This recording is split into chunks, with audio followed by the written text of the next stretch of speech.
Konuşayım mı? Ne anlatayım? Anneme konuş. Annemi ne yapıyor? Köye gideyim mi? Köye gitmeyeceğim. Gideceğim dedene. Hadi bakalım. Gitmedi. Hadi yürü bakalım. Yürü. Sen bunu al istersen onu bana ver. He? Nerede? Onunla yorulmayasın babacığım. Al. Sen bunu tut. Hemen ben tutayım. Hadi yürü. Daha hızlı gidersin. Ha, onunla yolunu aç böyle. Aferin. Hadi devam. Devam.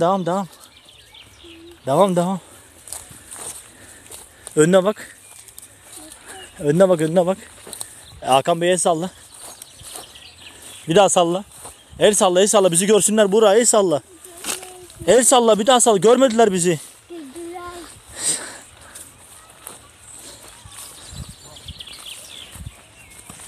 Dağlık arazide amansız yürüyüşümüz devam ediyor. Afrika'nın hiç girilmemiş ormanlarında yürüyoruz. Buğra, şimdi aslanlar çıkacak buradan. Av yapacaklar sana. Av. Hey? Al ya. Evet, aslanlar yapacak değil mi? Köpekler nasıl yapıyor? Çok yapıyor. Ne yapıyor? Nasıl yapıyor? Al. Hav. Tavuklar? Mü? Peki kuzular?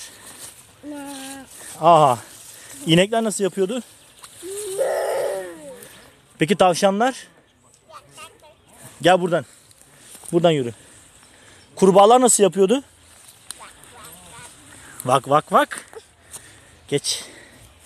Kediler nasıl yapıyor? Miyav. Köpekleri söylemiş miydik? Aferin. Geç, devam et. Hadi hızlan bak, bizi geçtiler, yakalayalım onları, hadi. Bizi bekleyin. Bizi bekleyecekmişsiniz. Hadi yürü. Bırak onlarla oynamayı. Hadi babacığım. Ay. Hadi yetiş onlara, yetiş.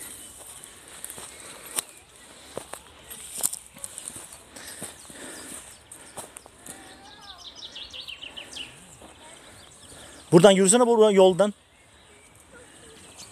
Tarla güzeli. Tarla faresi. Sen tarla faresi misin? He? Buğra tarla faresi.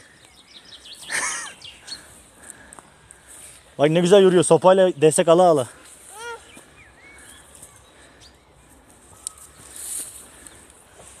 sesi buradan duyulmaz değil mi? Gülerlerse duyulur. Ne güzel çam ormanı ya. Evet. Bizi buradan gözükmez değil mi? Evet, oymak başımıza Hakan Yüceyurt. Yaverleri Egemen Yüceyurt, Sezen Yüceyurt. Ve küçük Aferin Murat. izcimiz Buğra Taha Şengör. Wow, Buğra bir baş yap kameraya. Kameraya. Aferin.